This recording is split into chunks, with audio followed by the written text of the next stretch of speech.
Control প্যানেলে ঢোকার জন্য যেটা করতে হবে, আপনি যেখান থেকে ডোমেন কিনেছেন, হতে পারে সেটা GoDaddy বা Namecheap বা XYZ domains or whatever it is, ওখানে ঢুকবেন। তো আমি একটু ঢুকি আমার ডোমেন প্যানেলে।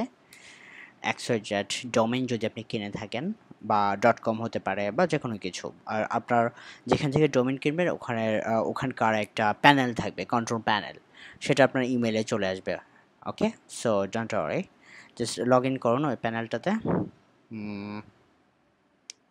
ওকে,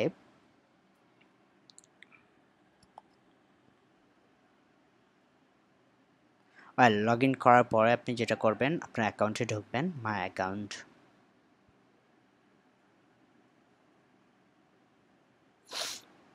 ম্যানেজ অর্ডার্স থেকে লিস্ট অ্যান্ড সার্চ অর্ডার্স, একটা জিনিস খেয়াল রাখবেন, সেটা হচ্ছে আপনার ডোমেনের প্যানেল, এক একটা কোম্পানির এক এক রকম প্যানেল হতে পারে, domain control panel. So just খুঁজে বের করবেন আপনার ডোমেনের লিস্টিং কোথায় আছে, বা আপনি যদি একটা ডোমেন কেনেন সেই ডোমেনটা কোথায় আছে।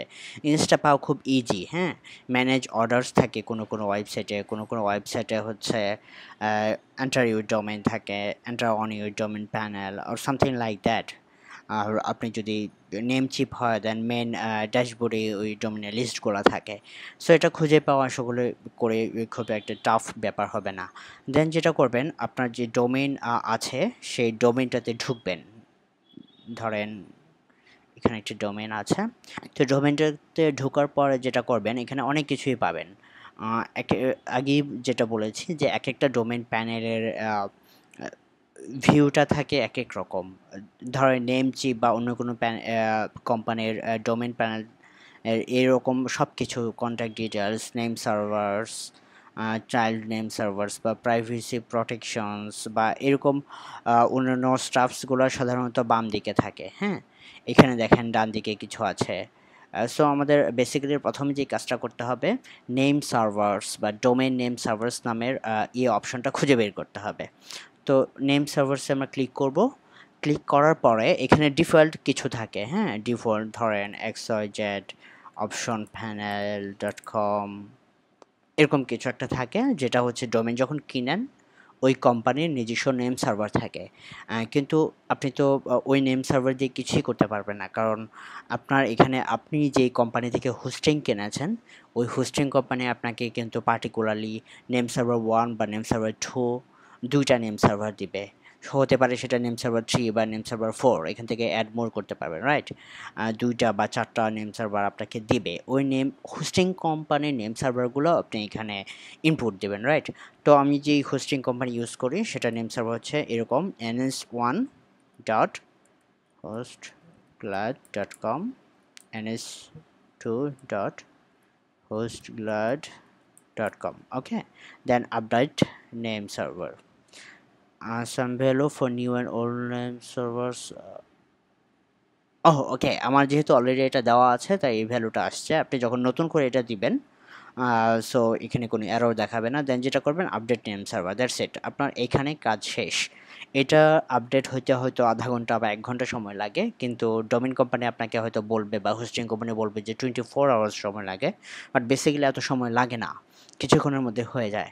দেন আমরা যেটা করব, এই যে ডোমেইন নেমটা, এই ডোমেইন নেমটা আমার হোস্টিং সার্ভার অ্যাড করব, that's it.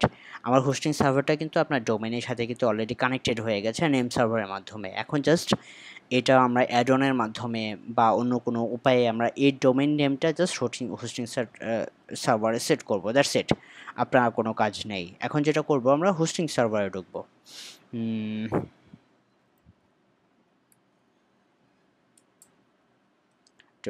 Log in.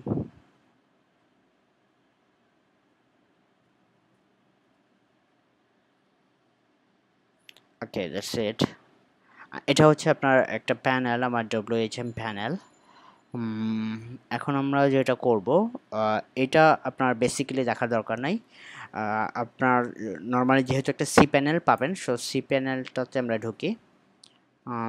C panel, C panel, ওকে।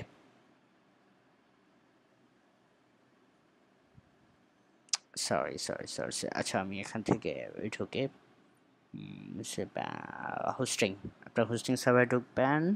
ঢুকো লগ ইন।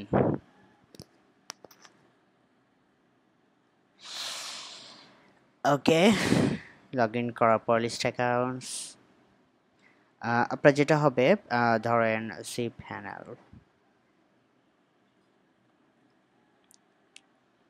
এরকম একটা ভিউ পাবেন। হ্যাঁ, আপনার সি প্যানেলটার পরিচিতি অন্য একটা টিউটোরিয়ালে দেখানো হয়েছে। সো পরবর্তীতে যদি আপনাদের কোনো প্রবলেম হয় আমাকে অবশ্যই ভিডিওটার নিচে কমেন্ট করবেন আমার ওয়েবসাইটে anshamim.com এ। আমি রিপ্লাই দেওয়ার চেষ্টা করব বা আরেকটা টিউটোরিয়াল বানানোর চেষ্টা করব টোটাল সি প্যানেল নিয়ে। আজকে জাস্ট শুধু ডোমেইনটা কিভাবে অ্যাড করতে হয় সেটা দেখাই।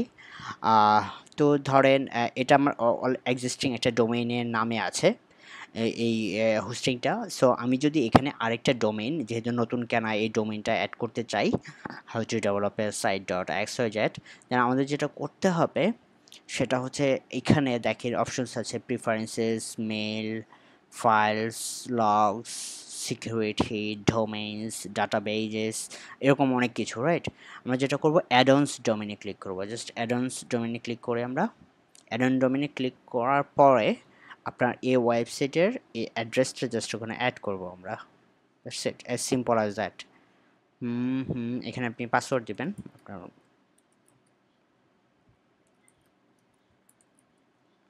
দ্যাটস ইট, আপনার ডোমেইনটা দেন add.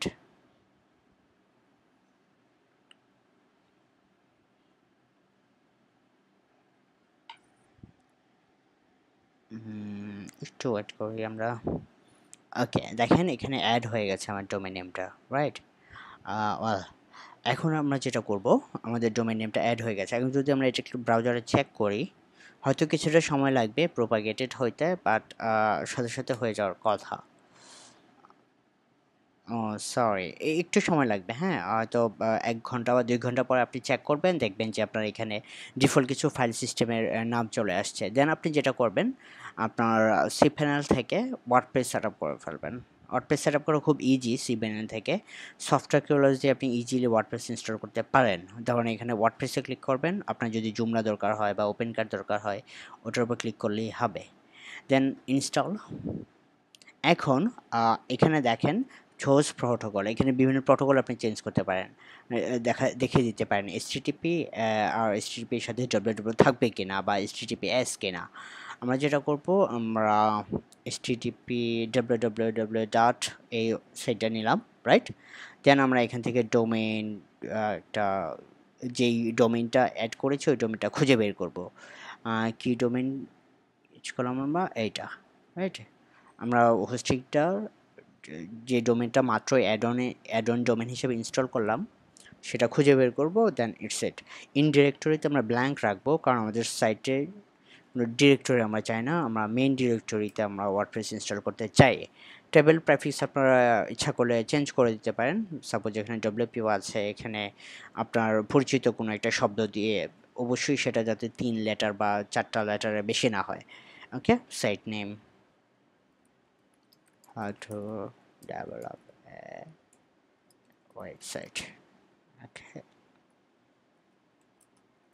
step by step guide of developing a website. That's it. আপনি অ্যাডমিন পাস, এখানে একটা পাসওয়ার্ড দিতে পারেন আপনি। ওকে, আপাতত অ্যাডমিন থাকুক। অ্যাডমিন 321। ওকে, অল ওয়েল ওয়েল। আর কিছু করার দরকার নাই। কোনো যদি থিম ইনস্টল করতে চান, সাপোজ সিলেক্ট করলাম এটা, দেন ইনস্টল, এটা মেল অ্যাট, এখানে পাঠিয়ে দিলাম ইনস্টলেশনস, দেন ইনস্টল।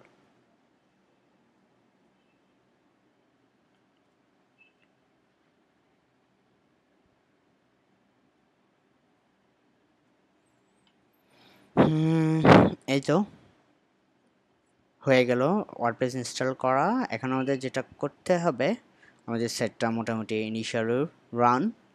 আপনি এখন যদি ওয়ার্ডপ্রেসে ঢুকেন, ডব্লিউপি অ্যাডমিন, আপনি অ্যাডমিন প্যানেলে ঢুকতে পারবেন। সরি, ভুলে গেছি। অ্যাডমিন, অ্যাডমিন প্যানেলে ঢুকে আপনার ওয়েবসাইটে কাস্টমাইজ করা শুরু করতে পারেন।